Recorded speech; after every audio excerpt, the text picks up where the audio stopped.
Welcome. रोज़ का ये show जो कि रोज़ सुबह 11 से 12 के बीच में हम कंडक्ट करते हैं, ये टॉक शो जिसमें बात होती है टेक्नोलॉजीज़ पर। कभी हम केतु विज्ञान के बारे में बात कर रहे थे, उसके बाद लिव 16 लुक 16 एशो क्लब के बारे में बात होनी शुरू हुई, और अब हम बात कर रहे हैं एशो मैनेजमेंट पर। कुछ ना कर भैया दिल्ली वाले से ये बातचीत इसलिए हो रही है क्योंकि उनका ये मानना है, उनका ये क्लेम है कि लाइफ को पूरी तरह से हैप्पीनेस से जिया जा सकता है। यानी कि किसी भी तरह की डिस्टर्बेंस आप अपनी लाइफ से हटा सकते हैं अगर आप सही टेक्नोलॉजी को सही समय पे सही तरीके से यूज़ करें। इसी को कहा गया है एशो मैनेजमेंट, यानी कि मिस मैनेजमेंट को कम्प्लीटली हटा देना लाइफ से। अश्विनी जी अग्रवाल आज के इस डिजिटल युग का सबसे बड़ा सोशल रिफॉर्मर उन्हें कह सकते हैं। उनसे हम कनेक्ट करने का प्रयास कर रहे हैं। इस प्रोग्राम में हमेशा की ही तरह बातचीत होगी एशो मैनेजमेंट, यानी कि मिस मैनेजमेंट अपनी लाइफ से पूरी तरह से हटा देना। लाइफ में मिसमैनेजमेंट कहाँ नहीं है, इवन प्रकृति में भी हमें कई बार मिसमैनेजमेंट देखने को मिलता है। हाल फिलहाल में ही मैं अंबाला में हूँ।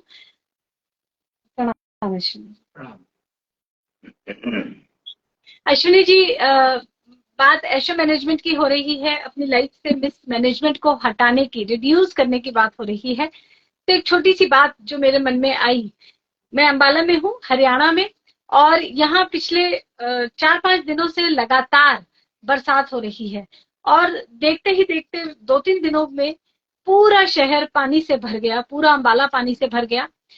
ये क्या प्रकृति की तरफ से मैनेजमेंट हुआ? कहीं पे सूखा, कहीं पे बाढ़। क्या ये नेचर का मिसमैनेजमेंट नहीं है? नेचर अगर मिसमैनेजमेंट करेगी तो उसका कोई कुछ कर नहीं सकता, तो इसलिए इस बारे में बात ही करना बेकार है। नेचर कभी मिसमैनेजमेंट तभी करती है जब तुम नेचर को छेड़ोगे, डिस्टर्ब करोगे। तो नेचर मिसमैनेजमेंट नहीं करती है, एक्चुअली नेचर एडजस्ट करती है जो मिसमैनेजमेंट ह्यूमन बीइंग करते हैं। नेचर कभी मिसमैनेजमेंट नहीं करती। नेचर का बड़ा सिंपल सा रूल है कि अगर तुम उसको 2 रुपए का नुकसान पहुंचाओगे तो वो तुम्हें 2000 रुपए का नुकसान देगी, ये पक्का है। और प्रॉब्लम यही है कि हमारे जो साइंस कम्युनिटी है, साइंटिफिक कम्युनिटी, उन्होंने सिर्फ और सिर्फ नेचर को नुकसान पहुंचाया। और वो नुकसान अभी भी, ये जो बारिश आप कह रही हो कि 3-4 दिन 5 दिन से पूरा बारिश होती जा रही है, आप सोचोगे अभी भी साइंटिफिक कम्युनिटी इस काम में लगी है कि बारिश कैसे करवाई जाए, आर्टिफिशियल बारिश करवाने के तरीके ढूंढ रही है वो। तो इसका मतलब क्या हुआ कि हो सकता है ये जो बारिश हो रही है तुम्हारे यहाँ पे लगातार, ये भी कोई करवा रहा हो, साइंटिफिकली कोई करने की कोशिश कर रहा हो और उसका एक्सपेरिमेंट फेल हो गया हो।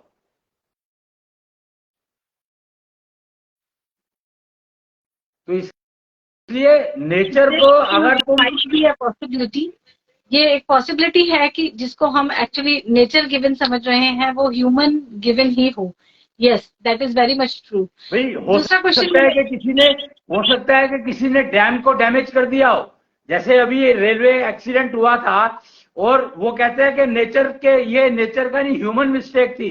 बट ये ह्यूमन मिस्टेक नहीं निकली, वो सीबीआई की रिपोर्ट शायद आई है, it was planted, it was done by some person.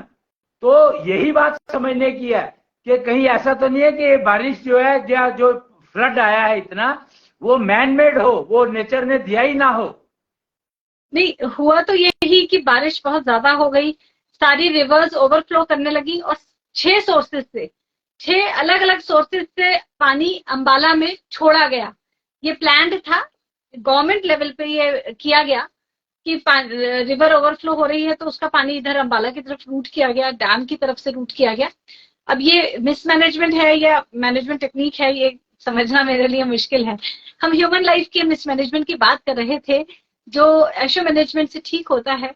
एक और प्रश्न, मिसमैनेजमेंट का रूट कॉज क्या है? अगर प्रकृति में कहीं भी मिसमैनेजमेंट नहीं है तो हम ह्यूमन बीइंग्स जो कि नेचर गिवन ही है, हमें प्रकृति ही बनाती है, हम कैसे मिसमैनेज हो जाते हैं? बहुत आसान है। हमारी प्रॉब्लम यह है कि हमें ना दूसरों के दोष देखना सिखाया गया। शुरू से ये रखा कि दूसरों के दोष ना देखो, दूसरों के दोष ना देखो की एक सीख दी जाती थी। और उससे हुआ क्या कि हमने दूसरों के दोष देखने बंद कर दिए, तो हर इंसान में दोष डेवलप होने शुरू हो गए और उनको रोकने वाला कोई रहा नहीं, क्योंकि दूसरे ने देखा ही नहीं। पेरेंट्स ने अपने बच्चों के दोष देखने बंद कर दिए और कपल्स ने अपने एक दूसरे के दोष देखने बंद कर दिए। और दोष तो दिखाई देते ही है, उनका इफेक्ट तो दिखाई देता ही है, पर तुम उसके बारे में कुछ कह नहीं सकते। तो वो सारे के सारे सिस्टम जुड़ते जुड़ते जुड़ते जुड़ते आज की तारीख में वो कहते हैं ना, एक स्टेटमेंट से इसको कंपनसेट कर दिया गया कि हमाम में सारे नंगे हैं। इस स्टेटमेंट से सब कुछ कंपनसेट कर दिया, तू भी दोषी है, मैं भी दोषी हूं, तो ठीक है, कोई फर्क नहीं पड़ता, जिंदगी चलाए जाओ। ये तो ऑब्वियस है अश्विनी जी। अभी एक दो दिन पहले मेरी ही अपने हस्बैंड से आर्ग्यूमेंट हो रही थी। मैंने उनको ब्लेम गेम किया कि आप ऐसे करते हैं, ऐसे करते हैं, तो उन्होंने भी कहा कि तुम कौन सा दूध की धुली हो। दैट इज सो ऑब्वियस कि हम सब एक दूसरे के। So ultimately people started looking at others दोष ना। तो तुम्हें जो सिखाया गया था वो तुमने छोड़ा ना। फाइनली तुम्हें सिखाया गया था कि दूसरों के दोष मत देखो, आंख बंद कर लो, कान बंद कर लो, मुंह बंद कर लो, था यही तो सिखाया। लेकिन वो कहां चला, उसको छूट गया, तभी तो अब दूसरों के दोष दिखने लग गए। और दिखेंगे तो बताओगे ही, बोलोगे ही। प्रॉब्लम ये है कि दोष दिखने लग गए और ये किसी ने नहीं बताया कि जो दोष तुम्हारे में है वो मेरे में ना आ जाए। क्यों? क्योंकि जो दोष जो है वो जेंडर बेस्ड है। प्रॉब्लम यहां पर है, ये समझ में आया ही नहीं किसी को। जेंडर इक्वेलिटी की बात करनी शुरू कर दी कि कहीं ऐसा ना हो कि मेरे दोष, मेरे जेंडर की वजह से मुझे दोषी कहना शुरू कर दे लोग। तो जेंडर इक्वेलिटी की बात शुरू कर दी। मतलब कमाल के कंफ्यूजन लोगों ने कमाल के सोल्यूशन निकाले हैं। जी आपकी इस बात का मतलब मैं नहीं समझ पा रही हूँ कि दोष जेंडर बेस्ड है, इसका क्या मतलब हुआ? वही कष्ट सबको अलग अलग है ना। हर जेंडर के प्रॉब्लम्स अलग अलग है। दोनों जेंडर की प्रॉब्लम सेम कैसे हो सकती है? कॉमन दोष होते हैं। कोई पर्सन ज्यादा लालची है, कोई पर्सन ज्यादा जेलस है, इनको हम दोषों में गिनते हैं। देखो नहीं, ये दोष है ही नहीं। ये दोष कहाँ? एक मिनट, ये दोष तुमने जो एग्जाम्पल लिया उसमें ये दोष कहाँ गिनवाए गए मुझे बताओ, किसने किसके गिनवाए? फैमिली में जब आर्गुमेंट होती है तो हम नॉर्मली इस बात पे आर्गुमेंट करते हैं कि तुमको ये करना चाहिए था, तुमने नहीं किया, या ये क्यों किया है, ऐसे क्यों बोला है। तो ये फैमिली, तो world is, we were trying to make world as one family, that was the concept given earlier.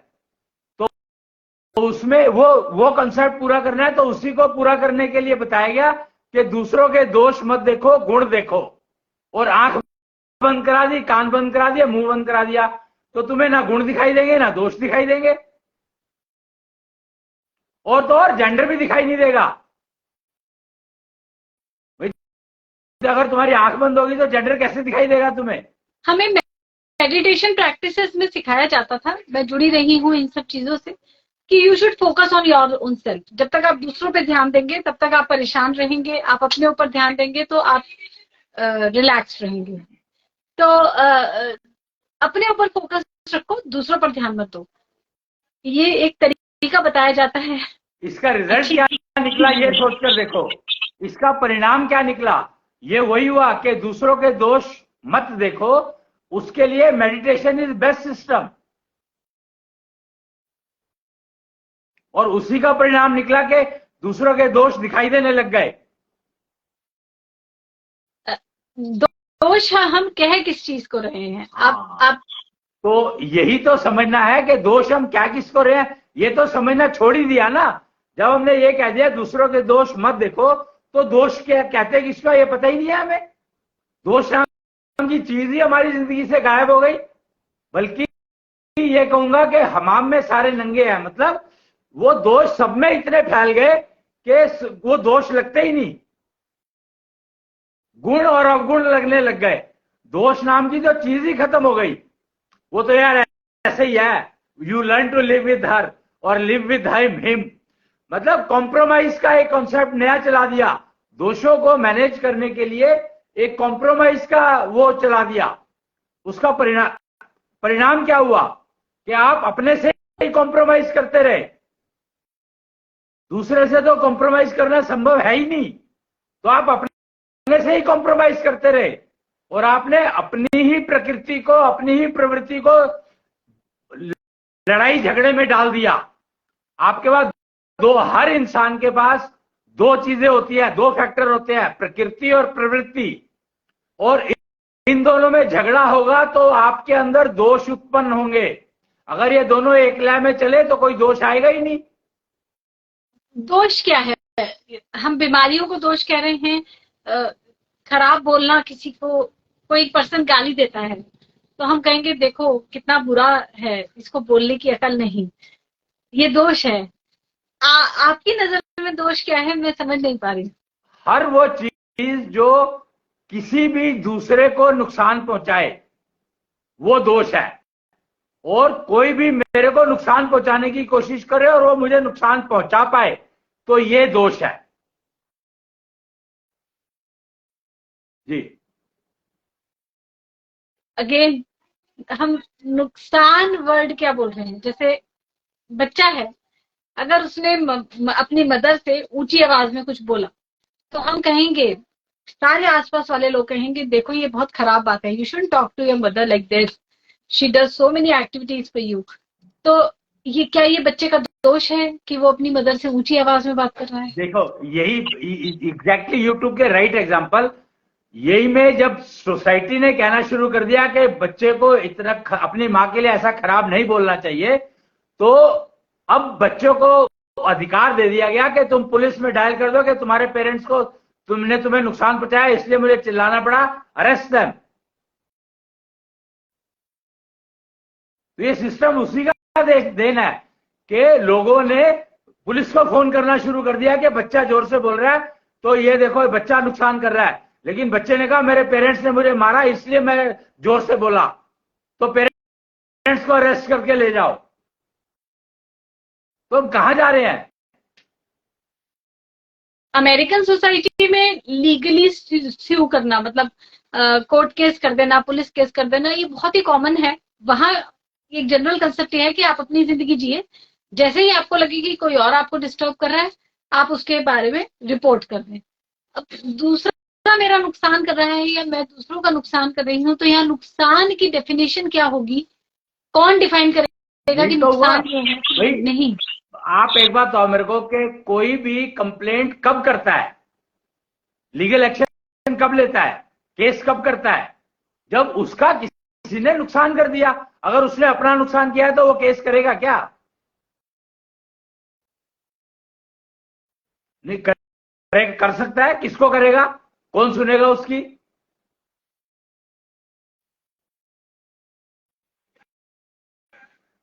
तो फिर इसलिए इसी को समझ लो, American society is doing good.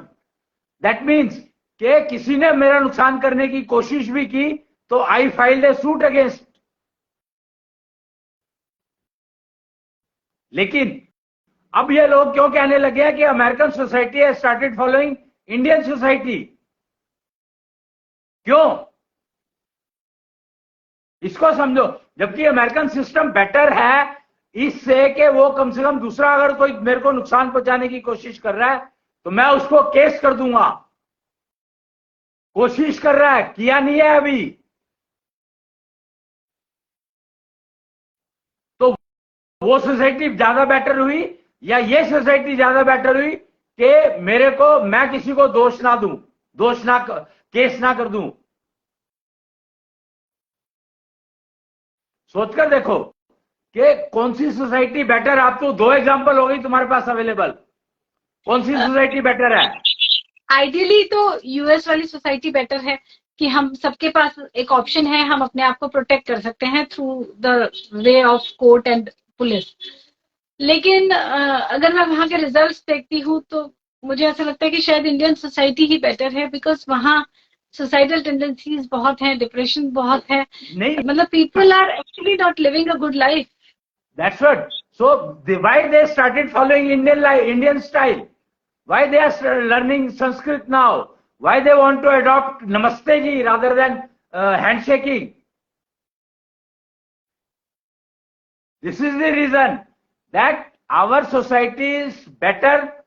Their society, whatever they adopted, was putting them into wrong feet, wrong shoes, and we ourselves have started following their society because we are thinking that they have a better society, so we should follow that. But we are trying to again remain into confusion only. We don't want to get out of this confusion. That is the problem. Ashwini ji, हमारी society में dos and don'ts बहुत सारे defined हैं.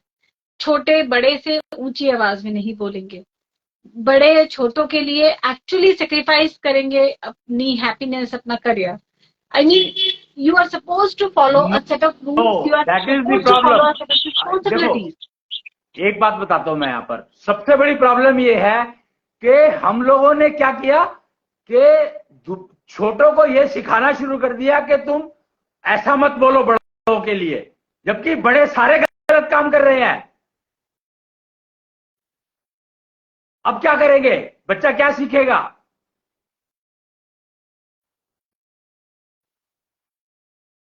गलत. सभी parents अपने बच्चों को ठीक से पालते हैं. ठीक से पाला नहीं है उन्होंने. यही तो प्रॉब्लम है कि ठीक से पाला नहीं है उन्होंने ये सिखाया कि बड़ों को ऊंची आवाज में नहीं बोलते हैं, चाहे वो गलत कर रहे हो ठीक कर रहे हो. ये सिखाया उन्होंने, पाला नहीं है.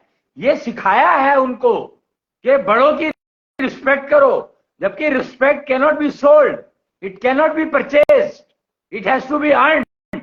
तुम अगर रिस्पेक्ट करना सिखाओगे कि रिस्पेक्ट ऐसे होती है तो वो रिस्पेक्ट करना सीखेगा. तो क्या एक माँ या पिता अपने बच्चे को पैर छूना, नमस्ते करना या सभ्य तरीके से बात करना ये ना सिखाए? क्या ये अगर वो खुद नहीं कर रहा है तो वो कैसे सिखा सकता है? बताओ मेरे को. सभ्यता क्या बच्चों के लिए है, बड़ों के लिए नहीं है?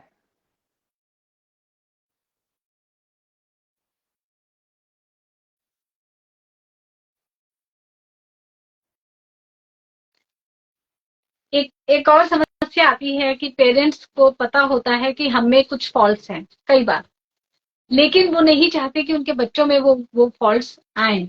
नाउ क्या वो चुपचाप उसको देखते रहें बच्चे को अपने जैसा बनता हुआ?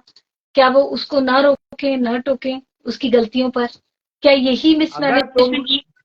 देखो, जब अगर तुम अपनी मिसमैनेजमेंट को कम नहीं करोगे तो डू नॉट एक्सपेक्ट के बच्चे के अंदर मिसमैनेजमेंट नहीं आएगी. पॉसिबल ही नहीं है. वो तो तुमने गर्भ में ही इतना डाल दिया होगा उसके अंदर मिसमैनेजमेंट के वो तुम उसको जो भी सिखाने की कोशिश करो वो सीख नहीं सकता. यही कारण है कि तुम अपनी फेलियर को बच्चों की फाउंडेशन बनाते हो. प्रॉब्लम यही है कि हम लोग जो इंडियन सोसाइटी की बात कर रहा हूं, मैं अमेरिकन सोसाइटी की बात कर रहा हूं, मैं पूरे वर्ल्ड ह्यूमन रेस की बात कर रहा हूं, एंटायर ह्यूमन रेस, कि हम लोग अपनी गलतियों को, वो अमेरिकन सोसाइटी क्या करती है, वो कहती है हम गलतियां छुपाते नहीं है, माफी मांग लेते हैं, सॉरी बोल देते हैं. What do you mean? बच्चा कहेगा ठीक है मैं भी सॉरी बोल दूंगा जब मेरे से गलती हो जाएगी तो, पर वो गलती करने के एक्सपेरिमेंट तो करेगा. अगर वो गलती हुई तो सॉरी बोलेगा और गलती नहीं हुई तो सक्सेसफुल हो गया वो. मान लो तो उसने कहा यार चोरी कर लेता हूं मैं, और चोरी करके मैंने पैसे बना लिए और वो पैसे मैं जो है उससे बिजनेस स्टार्ट कर दूंगा और लोगों को पता भी नहीं लगेगा. तो यही प्रॉब्लम है कि हम लोगों ने अपनी फेलियर अपने बच्चों की फाउंडेशन बना दी. So they are trying to learn with the failures.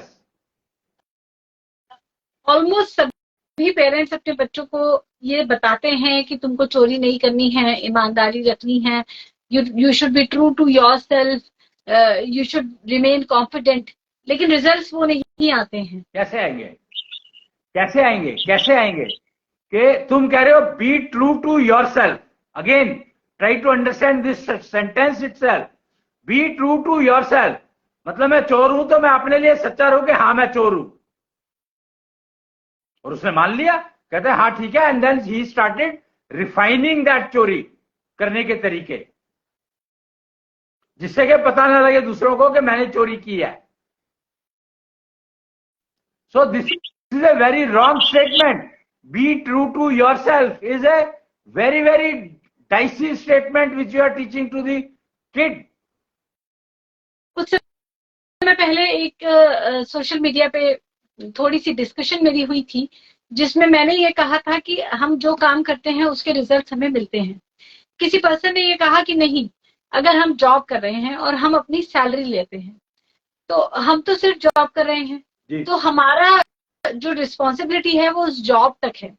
हमने काम करके दे दिया, हमने अपनी सैलरी ले ली, तो इट्स नॉट अबाउट अस कि हम बैड कर्मा कमा रहे हैं या गुड कर्मा कमा रहे हैं.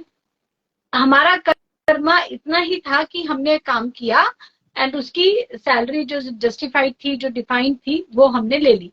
तो हम कहीं पे भी चोर नहीं हुए, irrespective of the work assign to us. तो right, exactly. So this is what I am trying to say कि वही बच्चे ने सीख लिया ना, be true to yourself. This man, this person, whomsoever was, then this was quoted by him or her. So he is right, because that person was taught since beginning to be true to yourself, and that will result into this only.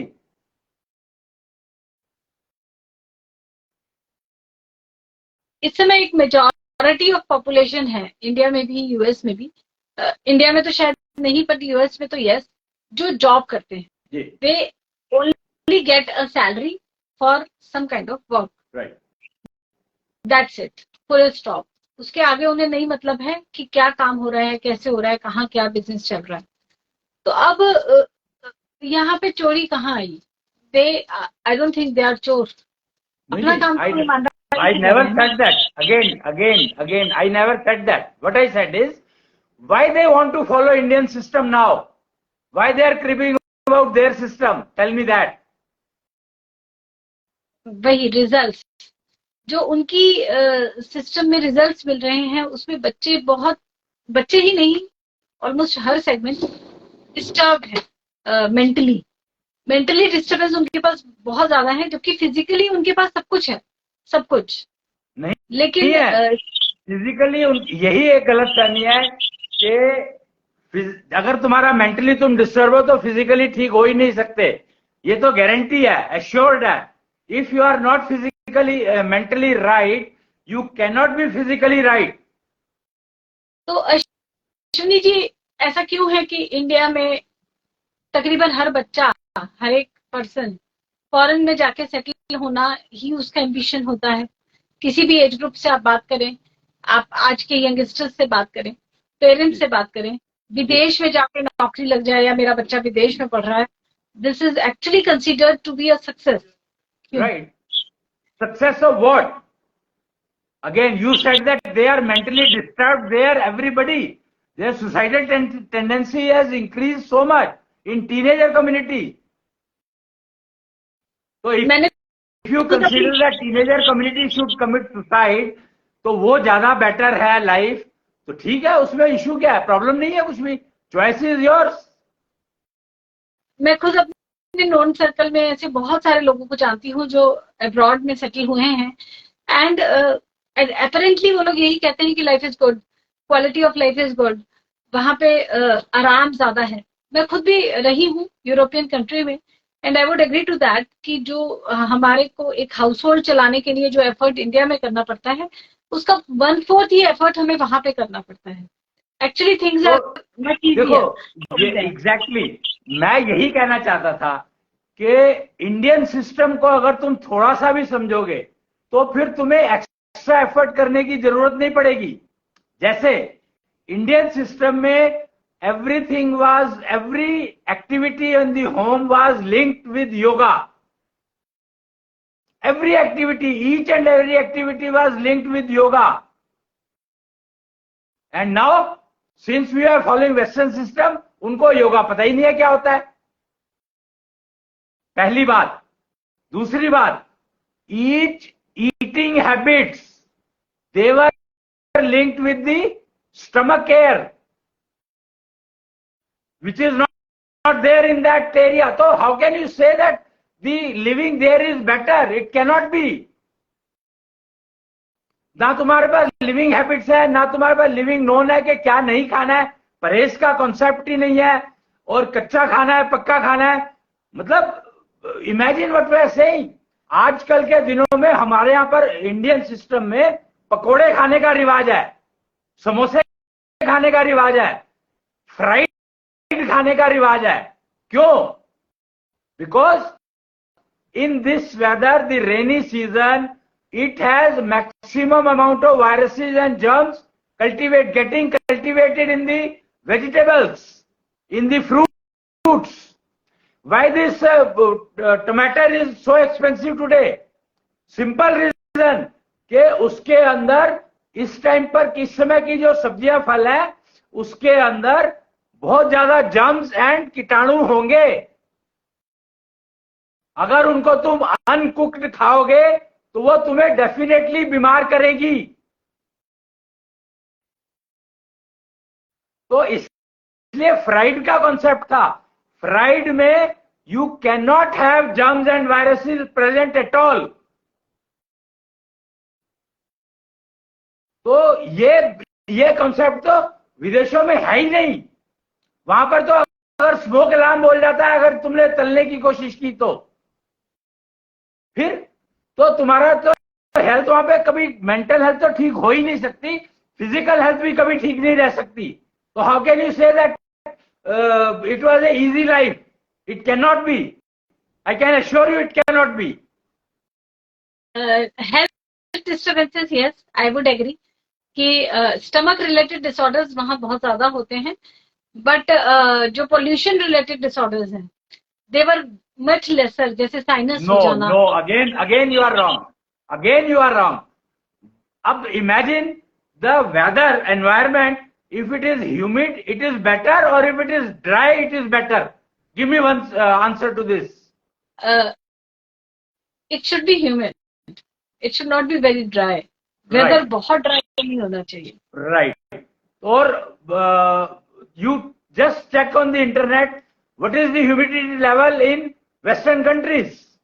It's very very low. Then India के comparison में humidity level बहुत कम है। Pollution तो built in है वहां पर भाई। You are what you are talking, pollution is built in there, that is not allowing, that pollution is not allowing the weather environment to become humid.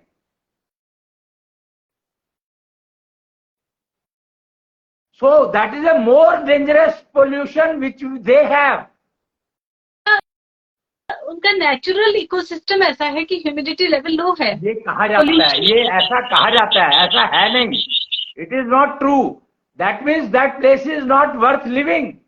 That is what I am trying to say. If the dryness in the atmosphere is there, that means your air there will be highly polluted.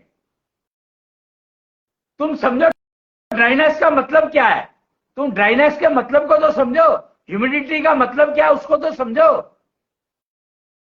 Humidity अगर atmosphere में है, वातावरण में है, environment में है, तो their air will become heavier, so it will not go into your lungs. Dryness है एयर होगी तो the humidity is less, that means the air is light, it is full of pollution, and it will disturb your lungs, it will disturb your heart, it will disturb your brain, and that disturbances will pass on to your stomach. Dry weather का मतलब समझो, dry weather का मतलब क्या है। अगर तुम्हारी weather में ह्यूमिडिटी 90% से कम है, 80% से कम है, यानी चलो मैं बॉटम लाइन बताता हूं, 78-79% से कम है अगर ह्यूमिडिटी, तो that place is not worth living.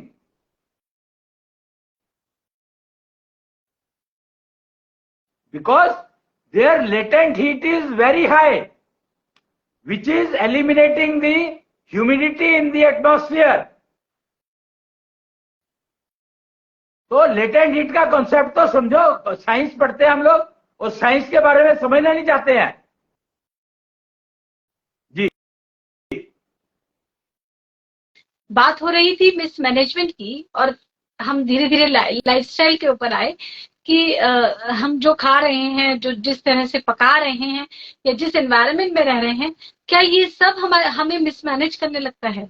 Naturally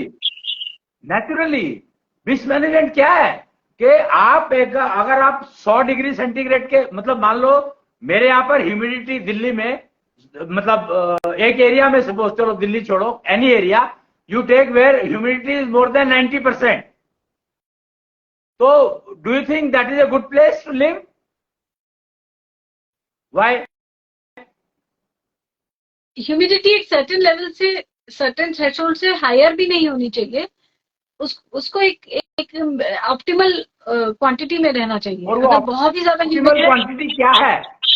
that optimal quantity is defined by nitrogen. How much nitrogen is present in our atmosphere will define that level of humidity one should have. हम क्या करते हैं, जहां पर higher humidity हो वहां पर AC use कर सकते हैं, पर जहां पर लोअर ह्यूमिडिटी होगी वहां पर क्या करोगे? तो वहां पर आर्टिफिशियल हीटिंग की जाती है यूज. वाटर हीटर्स जो वहां पे जो यूज किया जाता है, वो वाटर हीटर्स मोस्टली यूज करते हैं, जो थोड़ा सा ड्राइनेस को कंट्रोल करते हैं. करेक्ट. तो ड्राइनेस को कंट्रोल करने के लिए वाटर हीटर यूज किए जाते हैं. What does it mean? Already you have so much latent heat, latent energy present in your atmosphere, and you are heating again. तो क्या होगा? You are entering into more problems.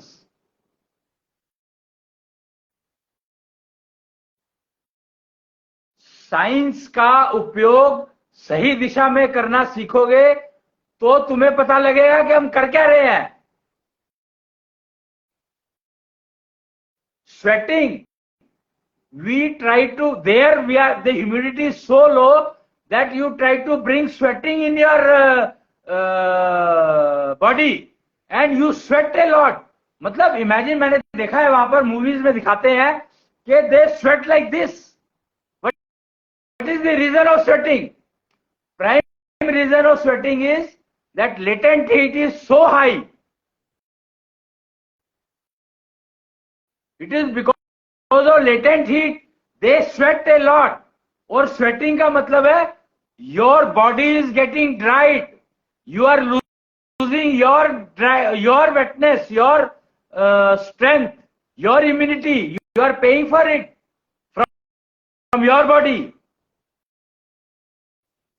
Actually sweating जो हम लोगों ने समझा है वो एक नेचुरल डिटॉक्सिफाइंग प्रोसेस है. Detoxifying नहीं होगी तो हम बीमार हो जाएंगे. Again, you have used a wrong word. Detoxifying वो क्या होता है? बॉडी में गंदगी इकट्ठी हो जाती है, उसके निकलने के कई तरीके हैं, जिसमें से एक स्वेटिंग है. नेचुरोपैथी में हम स्वेटिंग करवाते हैं सो दैट इज पेशेंट की सिर्फ पानी निकलता है, केमिकल, सिर्फ लिक्विड निकलता है, कोई वो सॉलिड वेस्ट नहीं निकलता है.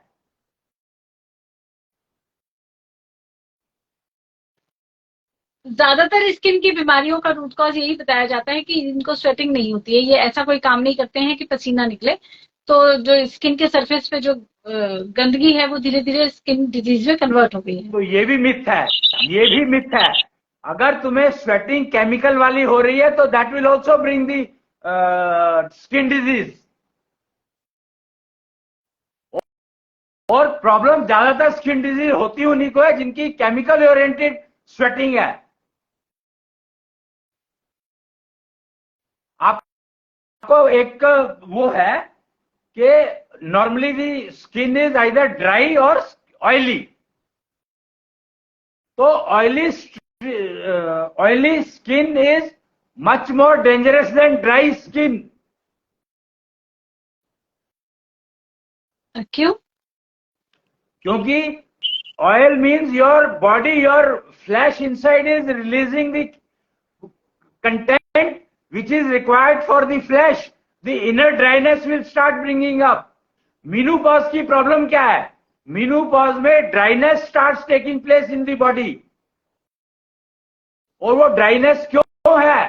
क्योंकि जो आपकी फ्लैश ने ऑयल को रिलीज कर दिया बाहर, जो कि उसको पकड़ के रखना चाहिए था फ्लेक्सिबिलिटी के लिए। जी। मीन्स जो हेल्थ को लेकर हमारे जो कंसेप्ट हैं, they are all somehow distorted, और यही एक कारण बनता है हमारी लाइफ में मिसमैनेजमेंट का। एक और बात आपने कही कि अगर हम किसी का नुकसान करते हैं, अपना नुकसान करते हैं या किसी और का, तो हमारी लाइफ में मिसमैनेजमेंट आना शुरू होता है। तो एक क्या दोष का मतलब सिर्फ बीमारियां हैं?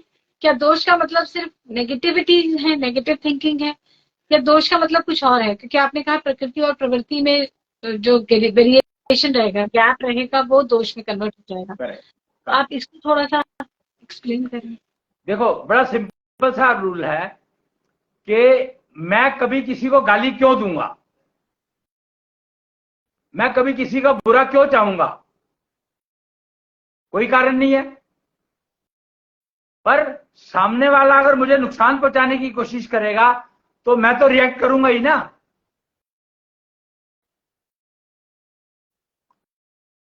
तो इसका मतलब क्या होगा कि सामने वाले ने अपना दोष मेरी तरफ फेंका और मैं उसको लेना नहीं चाहता, पर मुझे कोई तरीका नहीं पता उसको रोकने का, तो मैं रिएक्ट करता हूं, रिटेलिएट करता हूं।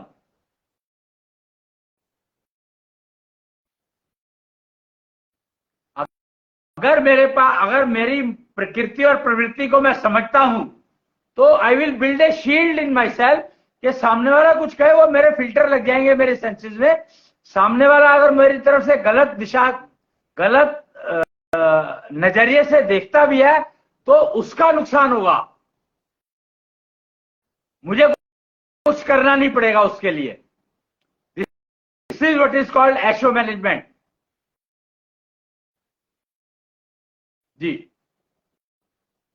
मीन्स अपने आप को अगर हम समझते हैं, अपनी प्रकृति को, अपनी प्रवृत्ति को, जो भी कुछ हमें अपने बारे में जानने की जरूरत है, अगर हम उसको समझते हैं तो हम अपने आप को मैनेज ठीक से कर सकते हैं। देखो, यहाँ पर समझना खाली है काफी नहीं है, समझना है फिर उसके प्रोसीजर्स को यूज करके उसको मेंटेन रखना है, मिनिमम वैल्यू।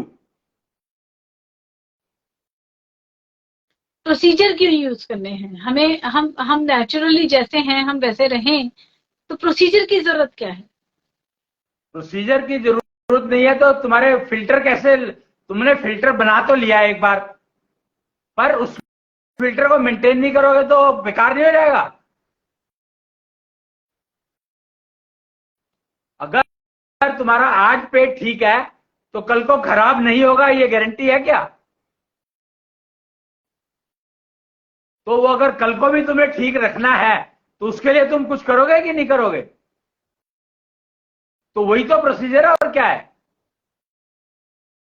कि जो फिल्टर्स मैं अपने सेंसेस पे लगा रहा हूं या लगा रही हूं उनको मुझे मेंटेन भी करना है।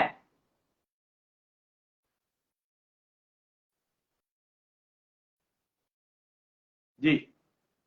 मीन्स मेंटेनिंग आवर फिल्टर्स, जो फिल्टर्स हमारे पास हैं, so that we can understand कि सामने वाला अपने दोष हमारे ऊपर फेंकने की कोशिश कर रहा है, वो ना फेंके, हम पर नहीं। अगेन यहां पर हम लोग अपनी बात कर रहे हैं तो हमारे फिल्टर इतने स्ट्रांग होने चाहिए कि हमें एफर्ट ही नहीं करने की जरूरत कि सामने वाला हमारे ऊपर दोष फेंकने की कोशिश कर रहा है। Let them try whatever they want to do, but I will not get harm. इसे ही तो कहा गया कि अपने ऊपर फोकस रखो, दूसरे जो कर रहे हैं करने दो, तुम अपने सही रास्ते पे चलोगे तो तुम्हें ठीक ठीक रिजल्ट्स मिलेंगे। यही तो हम सिखाते हैं अपने बच्चों को। करेक्ट। तो सिखाता रहे हो, तुम तो सिखा रहे, तुमने अपने आप तो सीखा नहीं, बच्चों को सिखाओगे। तुम्हें पता ही नहीं है कि तुम अपने जो मेंटेन कर नहीं पा रहे हो, और बच्चों को कह रहे हो जिनके पास है ही नहीं कुछ मेंटेन करने को। ये सारे सेंसेस के फिल्टर तो कल्टीवेट करने पड़ते हैं और फिर मेंटेन करने पड़ते हैं। Ashwini ji, senses are always about others, क्योंकि मैं जब देख रही हूँ सामने कुछ है वही तो देख रही हूँ, मैं सुन रही हूँ। तो कोई और बोल रहा है तो मैं सुन रही हूँ, कोई बोल ही नहीं रहा है तो मैं नहीं सुनूंगी। तो Correct. जब हम सेंसर्स की बात कर रहे हैं तो हम हमेशा ही दूसरे पर फोकस कर रहे हैं कि दूसरा क्या बोल रहा है, दूसरा क्या कर रहा है। तो यही तो, तभी तो मैं कह रहा हूं ना कि पहले ये कहा गया कि दूसरों के दोष मत देखो, तो आंख कान नाक बंद कर दी। पर धीरे धीरे धीरे धीरे दूसरों के सब में वो दोष आ गए। अब वो सबके दिखने लग गए, क्योंकि मेरे अंदर है तो सामने वाले में भी होंगे। तो मैंने सामने वालों को देखना ही शुरू कर दिए, तो फिर वो आर्ग्यूमेंट शुरू हो गई। वो फिर मेडिटेशन का सिस्टम दे दिया कि अपने साथ रहो। अरे अगर तुम अपने साथ रहोगे तो अपनी आंख बंद करके बैठोगे कि नहीं बैठोगे? तो फिर तो तुम उसी मोड में चले गए ना वापस, कि दूसरों के दोष मत देखो। तो क्या सारा दिन ऐसे बैठ सकते हो? फिर तो बाकी टाइम क्या करोगे? और नौकरी कैसे करोगे? फिर कैरियर तो तुम बना ही नहीं सकते। कैरियर नाम की चीज तो भूल ही जाओ फिर, अगर मेडिटेशन में बैठ गए तुम तो।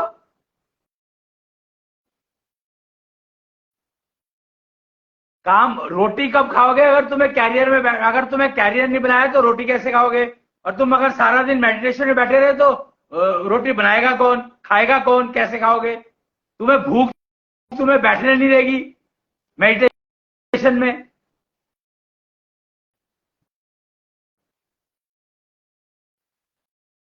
इसलिए हमें अपने ऊपर काम करना है। मेडिटेशन में बैठ के काम नहीं चलेगा। अपने ऊपर अपने फिल्टर्स को डेवलप करना ही पड़ेगा कि हम आंख बंद करके ना बैठ जाएं। तो जिस चीज को आप पैशो मैनेजमेंट कह रहे हैं वो बेसिकली अपने फिल्टर्स को स्ट्रॉन्ग करने का प्रोसीजर है।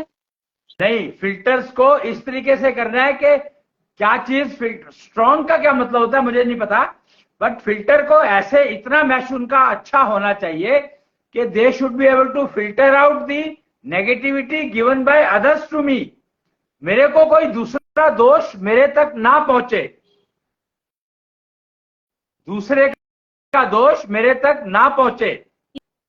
ये कुछ ऐसा हुआ जो मैं समझ पा रही हूँ कि जैसे ऑफिस गए, ऑफिस में किसी पर्सन ने कुछ खराब बात कही तो हमारा मूड ऑफ हो गया, हम पूरा दिन अपसेट रहे। अब अगर हम ऐशो मैनेजमेंट सीख लेते हैं तो हमें किसी ने कुछ कहा भी है तो वो हम तक आएगा ही नहीं। Is that so? Not only that, you can build your senses in such a way that those will start damaging the person who is trying to give. जी, एक मेजर प्रॉब्लम सोसाइटी की जिसको हम कहते हैं मिसअंडरस्टैंडिंग, वो यहाँ पे बहुत हद तक ठीक हो जाएगी, क्योंकि एक ने दूसरे को कुछ कहा, दूसरे ने तीसरे को कुछ कहा, हमने किसी ने कुछ समझा, किसी ने कुछ, and the cause is going on. मतलब हालात अब ये है कि मैं जब लोगों से मिलती हूँ तो they have completely forgotten what happiness is all about. जो हमारा यंगर, खासतौर से यंगर जनरेशन है, they have absolutely no idea कि हैप्पीनेस शब्द का मतलब ही क्या है। करेक्ट। तो वो मिसअंडरस्टैंडिंग की बात मैं नहीं करूंगा यहाँ पर। ऑटोमेटिकली दूसरा तुम्हारे को दोष नहीं दे पाएगा, ये पक्की बात है। और नॉर्मली मिसअंडरस्टैंडिंग होती ही दूसरे की वजह से है। दूसरा दोष नहीं दे पाएगा ऐसा कैसे? जैसे हम एक फैमिली में रहते हैं, किसी ने हमको कुछ कहा जो कई कई सालों तक हमारे लिए बड़ा हर्टिंग हो जाता है कि हमारी सो एंड सो रिलेटिव ने हमको ऐसे बोल दिया था। वो दोष नहीं दे पाएगा क्या मतलब है? वो बोल नहीं पाएंगे, उनके गले से आवाज नहीं आएगी, या मेरे कानों तक आवाज नहीं आएगी। वो उसमें जो भी नेगेटिव फैक्टर होगा वो उनके अंदर एब्जॉर्ब हो जाएगा। तो they will get the damage what they were trying to pass on to others.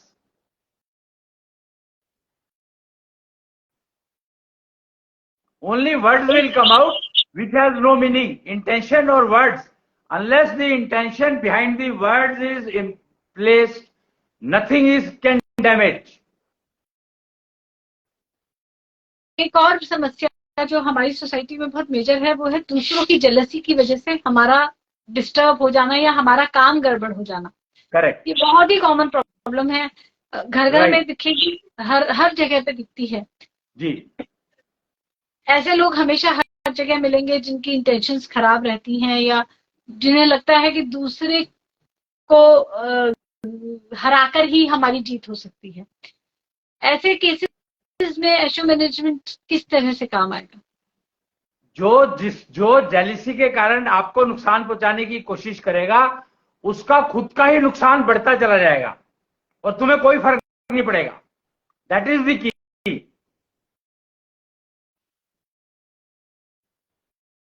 Means ये प्रैक्टिकली पॉसिबल है कि हम अपने आप को सेफगार्ड कर पाए दूसरे पर्सन की इस तरह की एक्टिविटीज से, क्योंकि हम हमेशा देखते हैं कि इवन हमारे जो साइंटिस्ट हैं या बहुत ब्राइट माइंड्स हैं, कई बार उनका मर्डर हो जाता है. दैट इज ओनली जेलसी कि ये कैसे आगे बढ़ गया, ये क्यों आगे बढ़ गया. तो these kind of occurrings can be actually reduced through Asho management. I have seen example कि कोई किसी के साथ जिसको ये प्रैक्टिस करवाई गई, बताया गया, उन्होंने समझा और उन्होंने प्रैक्टिस सीरियसली करी, तो उनके साथ दूसरा अगर कोई जेलसी करता था तो उसका नुकसान हो जाता था. ये देखा गया है, प्रैक्टिकली देखा है जी. मीन्स ये एक्चुअली पॉसिबल है सोसाइटी में रहते हुए. इसके लिए टाइम टेस्टेड सिस्टम है. Asho management is a time tested system जी. तो अश्विनी जी, एशो मैनेजमेंट के लिए आपको क्या लगता है कि कौन सा एज ग्रुप बेस्ट सुटेबल है? आई मीन सबसे ज्यादा इसकी नीड कौन से एज ग्रुप को है या सबसे ज्यादा बेनिफिट इसका कौन सा है? टीनेज टू 40 इयर्स, मतलब 14, टीनेज मतलब 11, 11, 12, 13, 13 साल से लेके और 40 साल तक के लोगों को तो बहुत ज्यादा जरूरत है इसकी, बहुत ही ज्यादा. 45 कह सकते हो, 45 कह सकते हो. मिस मैनेजमेंट तो उसके बाद के लोगों को की लाइफ में भी बहुत ज्यादा रहता है. इनफैक्ट वो उनके लिए ज्यादा डिस्टर्बिंग हो जाता है. जरूरी तो अब वो सबके लिए है. देखो नहीं, यहाँ पर गेम क्या है, यहाँ पर गेम ये है कि जरूरी तो सबके लिए है. कोर्स तो ये हर एक को करना ही चाहिए, लेकिन एलिजिबिलिटी लेवल जो है, ये लोग जो रेंज मैंने बताई है 13 से लेके 45 तक की, ये लोग एलिजिबिलिटी जल्दी प्राप्त कर सकते हैं compare to all others. That's what I mean. क्योंकि कोर्स करने के लिए एलिजिबिलिटी है. एलिजिबिलिटी लेवल क्या है? आई मीन ये आप कैसे चेक करेंगे कि क्या एलिजिबिलिटी है? Exo chart technology is available. Digital शंक सिस्टम्स की दी हुई एक्सो चार्ट टेक्नोलॉजी है, उससे हम लोग मेजरमेंट करते हैं जी. किसी को भी एडमिशन देने से पहले आप उसका एलिजिबिलिटी टेस्ट लेंगे और वो टेस्ट में पास हुआ तब उसको एडमिशन मिलेगा. इंस्टीट्यूट. ओके. ये कौन सा इंस्टीट्यूट एशो मैनेजमेंट का course? E square physio virtual institute. Okay, E square physio virtual institute. Ashwini ji, मैंने सोशल मीडिया पे एक आपका एक वीडियो सुना है एशो मैनेजमेंट के बारे में, जिसमें आपने बताया कि पहले एलिजिबिलिटी अटेन करेंगे, it's something like coaching to get the admission into the course, और अगर आपने थ्रेशोल्ड क्रॉस किया तो उसके बाद हम एशो मैनेजमेंट का कोर्स कर सकते हैं. तो अगर किसी पर्सन को एलिजिबिलिटी अटेन करने में सपोज 2 महीने, 3 महीने, 4 महीने लगते हैं, तो उसके बाद उसका कोर्स हो सकता है एशो मैनेजमेंट का? ये तो बैचेस चलते रहेंगे. बैच में दे कैन एंटर. और इसका कितना समय इस कोर्स में लगता है? How much time this course is for? Eligibility के बाद मोस्टली अबाउट 3 to 6 months.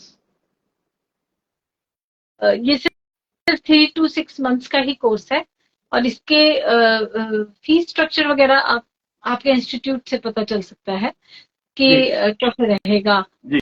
और एक और क्वेश्चन जो एशो मैनेजमेंट के ऊपर ही है, क्या इसमें आप सेपरेट बैचेस रखेंगे मेल्स के लिए, फीमेल्स के लिए? Will it be some kind of gender based education और what? This is gender based education because the kind of senses, female has more senses, so it has to be gender based. It cannot be combined. तो क्या आप gender discrimination को promote नहीं कर रहे हैं society में? कहाँ तो हम लोग कोएड स्कूल, कोएड ऑफिसेज को हम कर रहा हूँ, मैं तो कह रहा हूँ, क्योंकि जेंडर डिस्क्रिमिनेशन को एलिमिनेट करने के चक्कर में ही फीमेल्स की आज ये हालत हो गई है कि बेचारियों को यही नहीं पता कि उनके पास 6 सेंसेस है या 5 है। दे इमेजिन कि why will female try to lose her most important sense,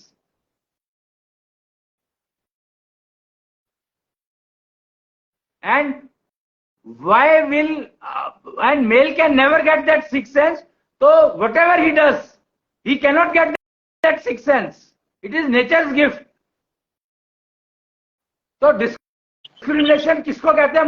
मेरे को लगता है gender discrimination means within the gender discrimination is there. Discrimination is almost everywhere, लेकिन जेंडर डिस्क्रिमिनेशन को हम लोग बड़ा नेगेटिव सेंस में देखते हैं, और खासतौर से वर्किंग स्पेसेस में हम लोग चाहते हैं कि जेंडर डिस्क्रिमिनेशन नहीं होना चाहिए। अभी एक्ट्रेसेस को भी हम एक्टर्स बोलते हैं जस्ट बिकॉज कि there should not be any gender discrimination. बात ये है कि देखो, मेरे को कोई इशू नहीं है, मैं तो सिर्फ ये कह रहा हूं कि अगर तुम अपनी सिक्स सेंस को नहीं यूज करना चाहती तो don't do it, then don't come for the course. I have courses, the institute has courses gender based. अब प्रेग्नेंट अगर फीमेल ही होती है तो डिलीवरी वही करेगी ना, मेल कैसे कर देगा?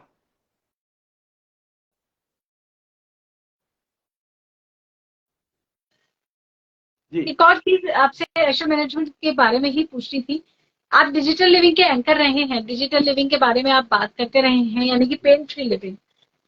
पेन फ्री लिविंग ओवरऑल जो मैंने अब तक समझा है, आपका जो टोटल सिस्टम जो आप सोसाइटी के लिए प्रपोज कर रहे हैं, that is all about living without pain, dying without pain, and completely हमारी लाइफ में से पेन नाम का शब्द गायब हो जाए। क्या नहीं, नॉट ओनली पेन ना, we are trying to make living failure free. किसी भी तरह का फेलियर हमारी लाइफ में ना रहे। तो क्या Asho management is absolutely important to live a failure free life, a pain free life? Very very necessary, because it is gender based. अभी तुम जो बात कर रही थी जेंडर डिस्क्रिमिनेशन की, तो अगर जेंडर डिस्क्रिमिनेशन को हम प्राइम वो लेकर के चलते हैं तो फेलियर हमारी लाइफ में रहेंगे ही रहेंगे। You cannot get rid of them.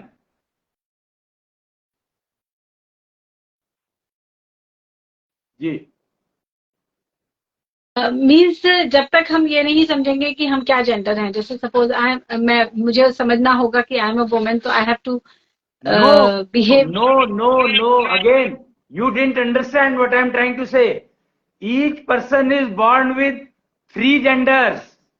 Gender contradiction.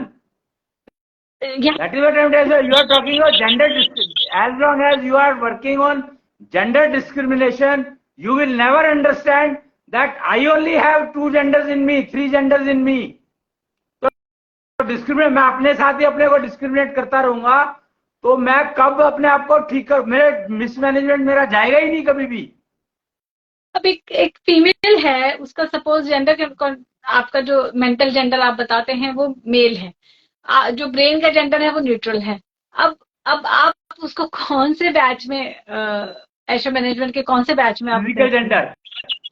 We prefer, we just take admission based on physical gender, because other 2 genders no one can tell what gender you have. That is only diagnosed by the system. तो basically जो admission होता है वो physical gender के basis पर होता है उसके बैच में, लेकिन जो लर्निंग होती है उसमें हम तीनों जेंडर्स को कंसीडर करते हैं naturally, so that we are able to get, क्या मतलब अपने आप को हम मैनेज कर पाए, ऐसा मिसमैनेजमेंट को कम करते चले जाएंगे, दूसरों के दिए हुए नुकसान को हम लोग नहीं ले पाएंगे, दूसरों के जेलसी से हमें जो नुकसान हो रहा है वो नहीं होगा। एक आज का मेरा ये लास्ट क्वेश्चन है, समय तकरीबन हो चला है अश्विनी जी। एक कॉमन प्रॉब्लम मैंने लोगों में देखी है, एजुकेटेड सोसाइटी में भी, अब ये तकरीबन हर जगह है, over thinking. People are not able to decide, people are not able to think properly. इस सिचुएशन में मुझे क्या करना चाहिए? कई बार उनके थॉट्स को वो संभाल नहीं पा रहे होते हैं। फ्रेंड से डिस्कस करें तो और कंफ्यूज हो जाते हैं, नहीं डिस्कस करें तो क्या करें? तो क्या हम यही अपने थॉट्स को चैनलाइज कर पाएंगे through this Asho management? This is what is called mismanagement, and Asho management is meant to reduce this mismanagement in self. यानी कि आप कोई ऐसा मेडिटेशन या कोई प्रैक्टिस करा रहे हैं जिससे हम अपने थॉट्स को चैनलाइज कर पाए, ऐसा? You can say that it's a new procedure of adopting meditation, you can say that, but the key is that this is forever, this is working on your senses. Why we had to put two different batches for male and female? Because female is born with 6 senses, male is born with 5 senses, so we have to make them separate, train them separately, because number of senses are different in two. अभी हाल फिलहाल में efficiency के बारे में बहुत बात होने लगी है। बच्चों की रिजल्ट्स हमें बेटर कराने हैं तो एफिशिएंसी चाहिए, ऑफिस में हमें बेटर करना है तो एफिशिएंसी चाहिए। इस तरह के बहुत सारे ट्रेनिंग कोर्सेज भी लॉन्च हुए हैं जो आयुर्वेदा पे बेस्ड हैं, वैदिक संस्कृति पे बेस्ड हैं, या किसी और टेक्नोलॉजी पर बेस्ड हैं कि आपकी एफिशिएंसी बढ़ जाएगी 10 गुना। क्या आप कुछ इसी तरह का कोई ट्रिक बता रहे हैं कि हम कैसे बेहतर परफॉर्म कर पाए? No, I am not talking about anything. I am just trying to convey that protect yourself from the damages given by others. खासकर mental damages, the damages due to jealousy, damages due to greed, damages due to I don't know what all you can put in this factor. This subject on this line. आप सिर्फ हमें अपने आप को manage करना नहीं सिखा रहे हैं, बल्कि अपनी टोटल लाइफ को हम मैनेज कर पाएंगे, बिकॉज हमेशा हमारे आसपास लोग हैं, हालात हैं, उन पर्टिकुलर सिचुएशंस में भी हम अपने आप को मेंटेन करके रख पाएंगे। तो it is a universal concept. What we are talking is universal. So you go anywhere, live anywhere, but you know how to manage self. Ji, how to manage self अपने आप में ये बड़ा इंटरेस्टिंग सा सब्जेक्ट है, Asho management. इसके बारे में आपसे और भी बहुत सारी क्वेरीज करनी है। खासतौर से कई टॉपिक्स ऐसे हैं जैसे जेंडर कॉन्ट्रडिक्शन या जेंडर कॉन्ट्रडिक्शन सिंड्रोम, या जो भी कुछ आप बता रहे हैं, इसके बारे में आपसे डिटेल में और बातचीत करते रहेंगे इसी प्रोग्राम के थ्रू। आपका बहुत बहुत धन्यवाद है अश्विनी जी, जो आपने हमें समय दिया। आज के लिए इतना ही। प्रणाम। जय कृष्ण। जय जय कृष्ण।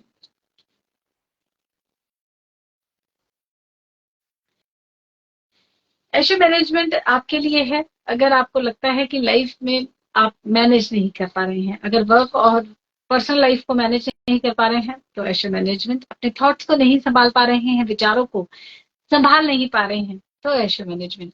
अगर आपको लगता है कि आपके आसपास वाले आपको डिस्टर्ब कर देते हैं तो एशो मैनेजमेंट। अगर आपको लगता है कि आप अपनी लाइफ को फेलियर फ्री बनाना चाहते हैं तो भी एशो मैनेजमेंट। एशो मैनेजमेंट का कोर्स अब लॉन्च हो चुका है। कुछ ना कर भैया दिल्ली वाले से आप इसके बारे में और जानकारी ले सकते हैं। 9999909149 उनका मोबाइल नंबर है।